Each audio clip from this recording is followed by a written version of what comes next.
দেশের প্রধানমন্ত্রী নরেন্দ্র মোদীকে বক্তব্য রাখবার জন্য আহ্বান জানাই।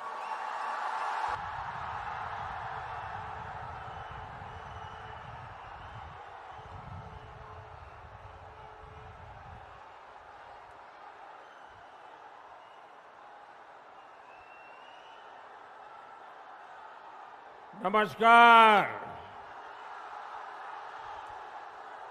केमन आছেন বারাসাতবাসী?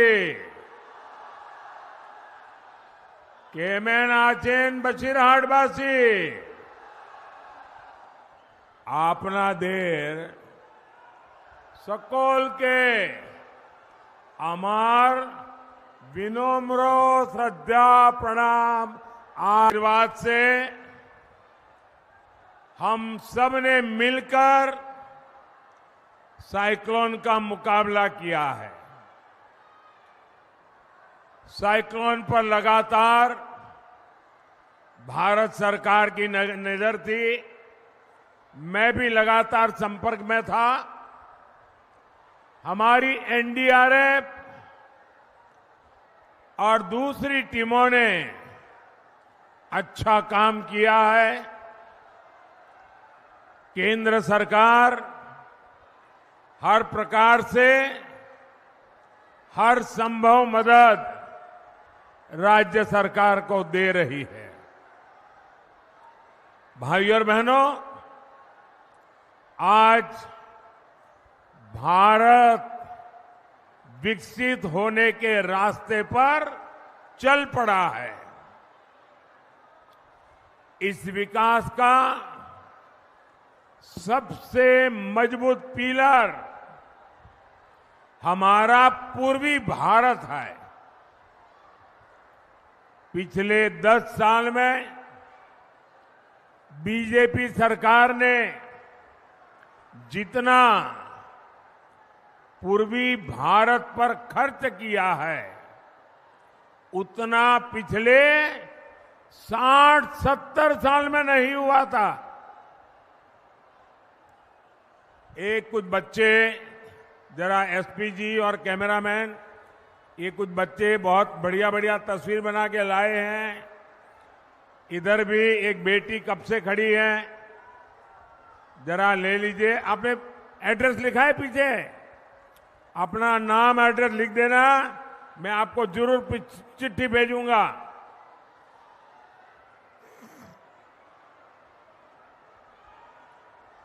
भारत माता की, भारत माता की जय श्री राम, जय श्री राम। आप देखते हैं, जब से आपने मुझे सेवा करने का मौका दिया, हमने रेलवे, एक्सप्रेसवे, वाटरवे, एयरपोर्ट, हर तरह से पूर्वी भारत में कनेक्टिविटी बढ़ाने के लिए काम किया है। कनेक्टिविटी और इंफ्रास्ट्रक्चर पर निवेश पूर्वी भारत में रोजगार और स्वरोजगार के भी नए मौके बना रहा है। साथियों, यहां पश्चिम बंगाल के एक हिस्से में कोयला और दूसरी खनिज संपदा है, तो दूसरी तरफ एक बड़ी कोस्टलाइन है। यहां डायमंड हार्बर जैसा ट्रेडिंग सेंटर है। आजादी के पहले एक समय वो भी था जब बंगाल लाखों देशवासियों को रोजगार देता था। आज बंगाल में ज्यादातर फैक्ट्रियां बंद पड़ी है। यहां से नौजवान पलायन करने के लिए मजबूर है। मैं जरा आपसे पूछना चाहता हूं, ये बंगाल की दुर्दशा हुई है। बंगाल की बर्बादी हुई है, ये हाल किसने किया?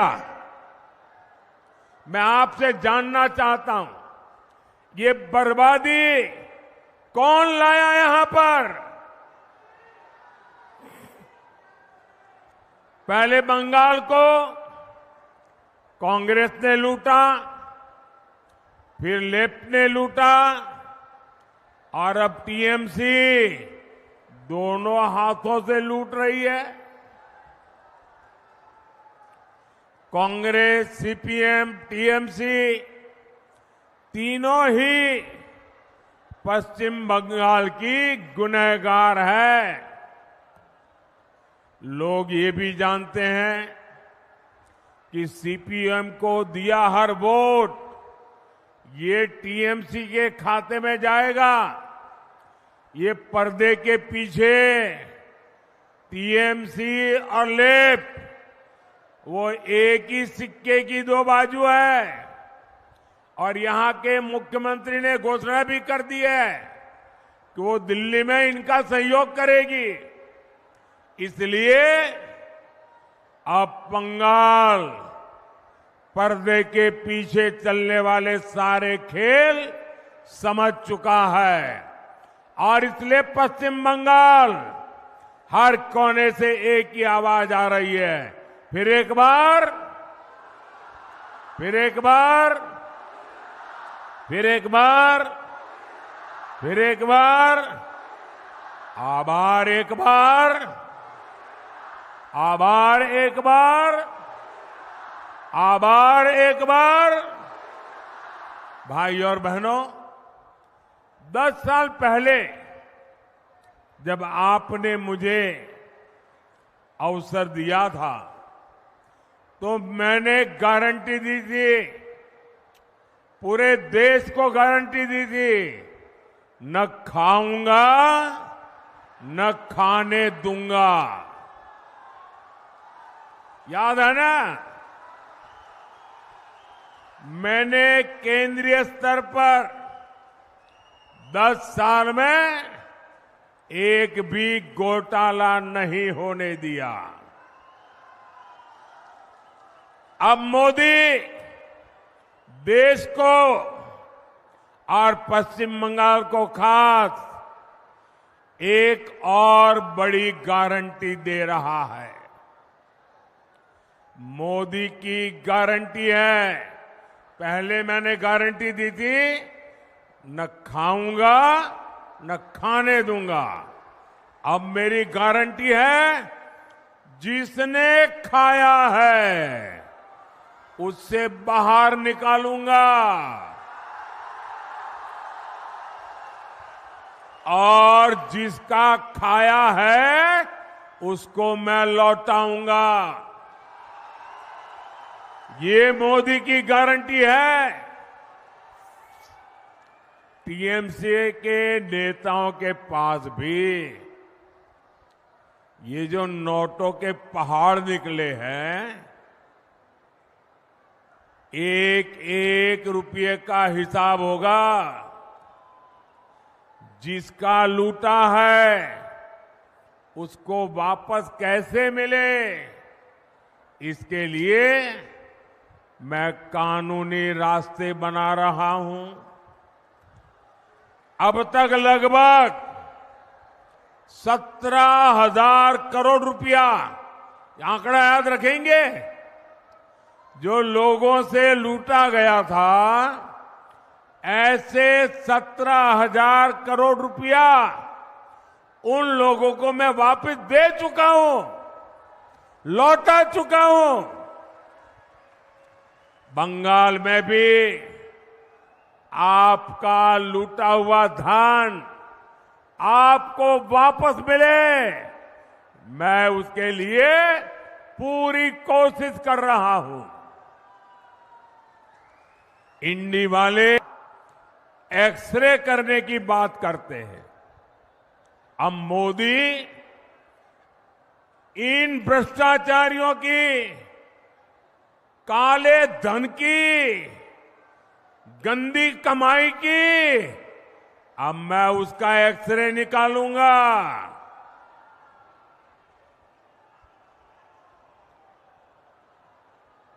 ऐसा एक्सरे कि इनकी आने वाली पीढ़ियां भी भ्रष्टाचार करने से पहले 100 बार सोचेगी।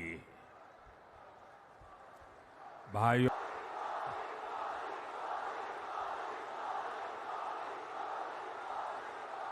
साथियों, आपका ये प्यार, आपका ये उत्साह, आपका ये आशीर्वाद मेरे जिंदगी की बहुत बड़ी ऊर्जा है।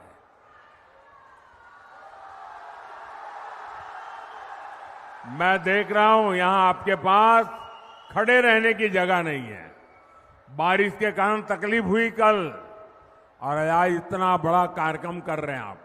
लोग छत पे खड़े हैं, और अभी मैं हेलीपैड से आया, 3.5 किलोमीटर दोनों तरफ ऐसी ही भीड़ थी, बड़ी मुश्किल से।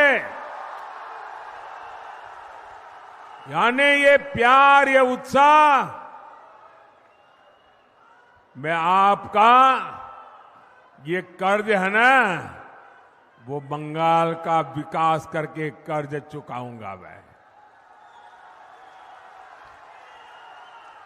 भाइयों और बहनों, टीएमसी और इंडी गठबंधन को आपके विकास से कोई मतलब नहीं है। इनकी सबसे बड़ी प्राथमिकता है अपने वोट बैंक का तुष्टीकरण।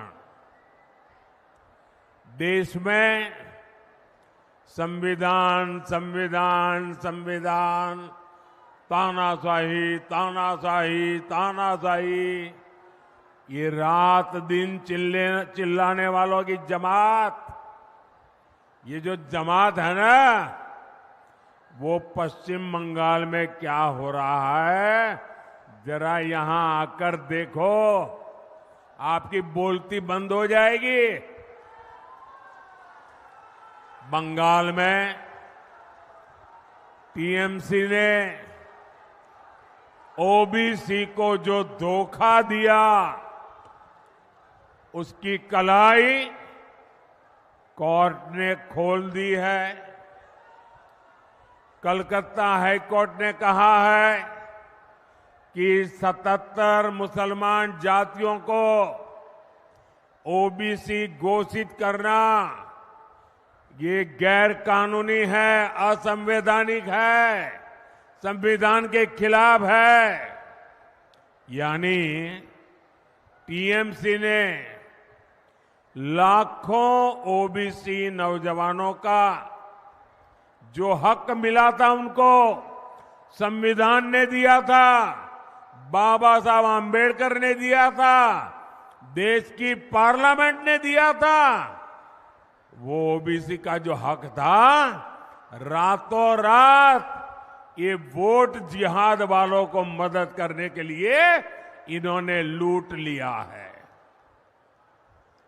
और आप देख रहे हैं कि कोर्ट के इस फैसले का, उसके बाद ये टीएमसी की सीएम क्या क्या बोल रही है, उनका क्या रवैया है।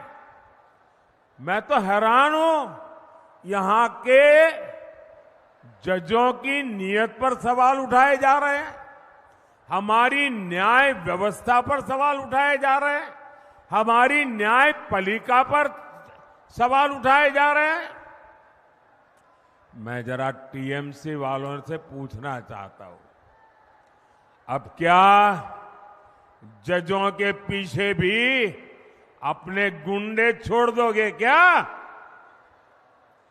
पूरा देश देख रहा है कि कैसे टीएमसी बंगाल में न्यायपालिका का गला गौंट रही है। साथियों, टीएमसी से सच बर्दाश्त नहीं होता। जो कोई भी टीएमसी के गुनाह सामने लाता है, टीएमसी उनको टारगेट करती है। आपने भी देखा है कि टीएमसी के एमएलए ने साफ साफ कहा कि हिंदुओं को भगीरथी में बहा देंगे। इस पर बंगाल के संतों ने टीएमसी को रिक्वेस्ट की कि जरा आप अपनी गलती सुधार लीजिए, और बड़ी नम्रता से रिक्वेस्ट की। लेकिन टीएमसी ने हमारे संत समाज को ही धनाधन गालियां देना शुरू कर दी। अब रामकृष्ण मिशन, इस्कॉन, भारत सेवाश्रम संघ, ये ऐसी महान संस्थाएं हैं, दुनिया में उनकी प्रतिष्ठा है, उनके संतों को अपमानित करना, भाइयों बहनों, ये सब अपने वोट बैंक को खुश करने के लिए, वोट जिहाद को आगे बढ़ाने के लिए किया जा रहा है। यहां संदेश खाली की बहनों ने इंसाफ मांगा तो टीएमसी ने उनको ही टारगेट कर दिया। बसीरहाट से उम्मीदवार हमारी बहन रेखा पात्रा अभी यहां मंच पर ही है, और क्या बढ़िया भाषण किया उन्होंने। ये मीडिया वालों का ध्यान गया कि नहीं मुझे मालूम नहीं है। टीएमसी के पास एक नेता ऐसा नहीं होगा जो बहन रेखा पात्रा जी जैसा भाषण कर सके। देश देख रहा है कि कैसे एक गरीब की बेटी को बीजेपी ने देश की संसद में सम्मान पूर्वक पहुंचाने के लिए इतना बड़ा कदम उठाया है।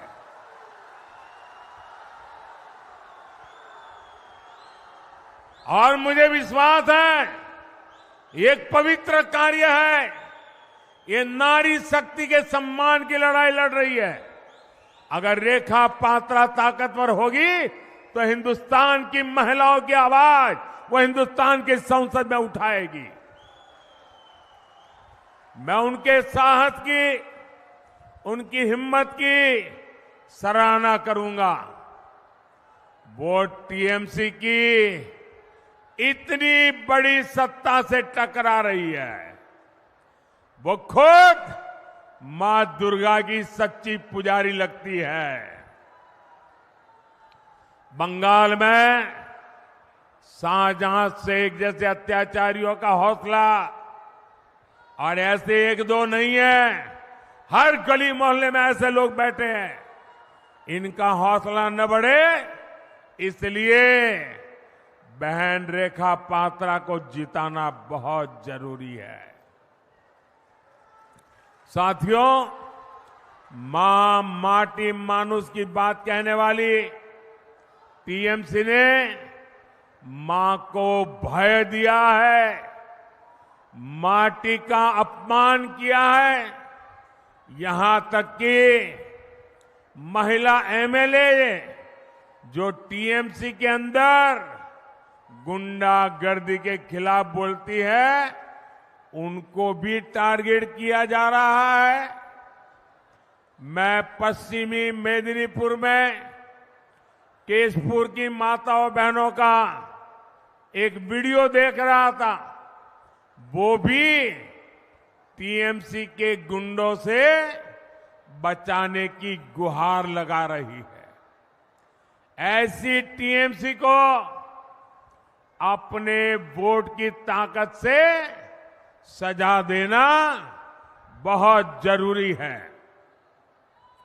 साथियों, तुष्टीकरण की राजनीति के कारण, अपीजमेंट की पॉलिटिक्स के कारण टीएमसी ने सीएए के खिलाफ भी झूठ फैलाया है। सीएए के खिलाफ झूठ, पहले सीएए को रोकने की कोशिश की, मोदी डरा नहीं, मोदी झुका नहीं। मोदी ने कहा मैं सही समय देख करके ले आऊंगा, मैं लाया।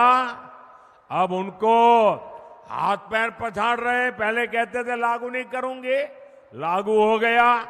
यहां के लोगों को नागरिकता मिलने लगी। अब वो झूठ फैला रही है, भ्रम फैला रही है।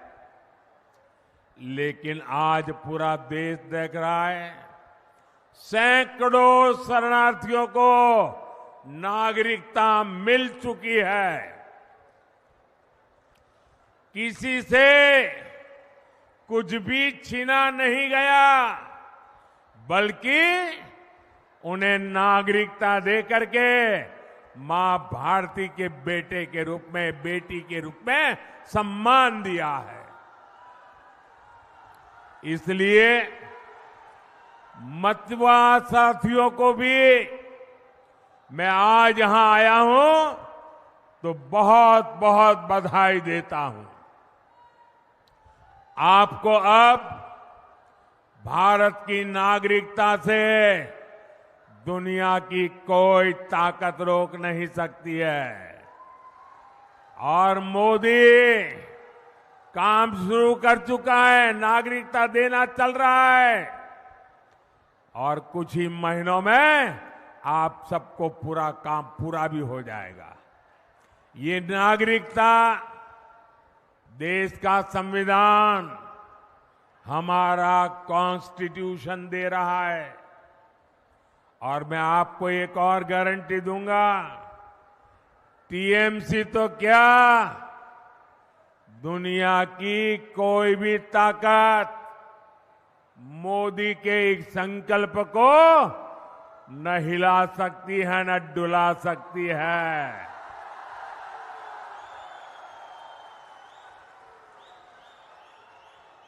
और न ही कोई रोक सकता है।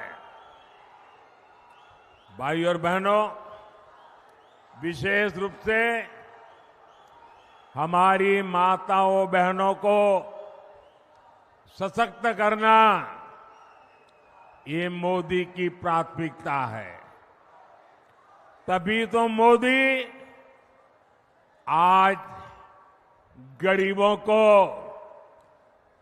पक्का घर दे रहा है, और वो भी महिलाओं के नाम पक्का घर दे रहा है। और मोदी सिर्फ 4 दीवारें नहीं देता, जब घर देता है तो घर में टॉयलेट, घर में बिजली, खाना पकाने के लिए सस्ता सिलेंडर, नल से जल, मुफ्त अनाज, मुफ्त इलाज, क्या कुछ नहीं है। जिंदगी जीने के लिए सब कुछ है। और इससे हमारी नारी शक्ति को बहुत मदद मिली है। अब तो माताओं बहनों को चावल की चिंता भी नहीं करनी पड़ती। मोदी आने वाले 5 साल तक मुफ्त चावल देता रहेगा। साथियों, अब मोदी ने एक और गारंटी दी है। ये गारंटी आपका बिजली बिल, आपका बिजली बिल जीरो। मोदी आपका बिजली बिल जीरो कर देगा।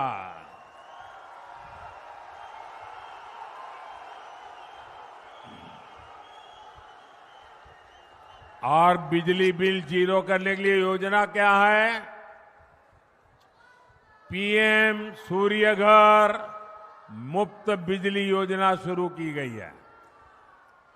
इसमें अप्लाई करने वाले परिवार को अपने छत पर सोलर पैनल लगाने के लिए मोदी सरकार 75,000 रुपया देगी।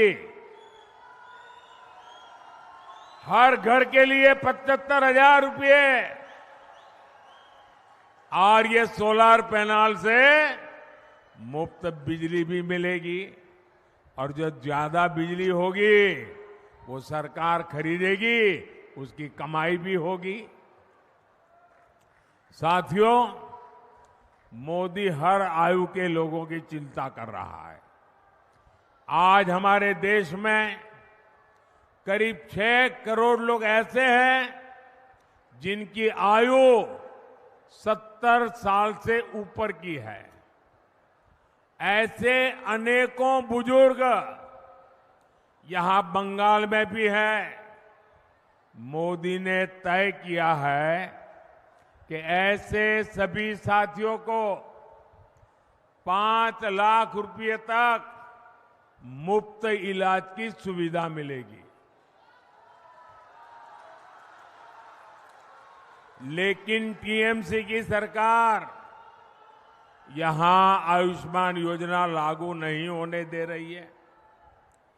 बीजेपी को मिला आपका हर वोट टीएमसी पर इस योजना से जुड़ने का दबाव डालेगा। साथियों, देश ने दिल्ली में मोदी सरकार बनाना पक्का कर लिया है। इसलिए 1 जून को बारासात सहित हर सीट पर कमल ही खिलना चाहिए। खिलेगा, घर घर जाएंगे, मतदान कराएंगे। बारासात से हमारे साथी स्वपन मजूमदार, उनको भारी वोटों से जिताकर भेजना है। बसीरहाट से बहादुर बेटी बहन रेखा पात्रा जी को भी आपको ज्यादा से ज्यादा वोटों से जिताना है। इनको मिला हर वोट, कमल के निशान पर बटन दबाएंगे ना, तो वो कमल सीधा सीधा दिल्ली में मोदी के खाते में जमा हो जाएगा। और इसलिए मोदी को मजबूत करने के लिए इन दोनों को विजयी बनाइए। आप एक मेरा काम करेंगे, आप लोग मेरा एक काम करेंगे, जरा हाथ ऊपर करके बताइए, करेंगे? पक्का करेंगे? अच्छा, घर घर गांव गांव जाइएगा और वहां जो भी देवस्थान हो, तीर्थ स्थान हो, पूजा स्थान हो, मोदी की तरफ से वहां जाकर के मत्था टेकना और परमात्मा से आशीर्वाद मांगना कि मोदी जी की तरफ से मैं मत्था टेक रहा हूं या टेक रही हूं, और ईश्वर से आशीर्वाद मांगिए। मोदी के लिए नहीं, मोदी के परिवार के लिए नहीं, हमारे भारत को विकसित भारत बनाने के लिए आशीर्वाद मांगिए।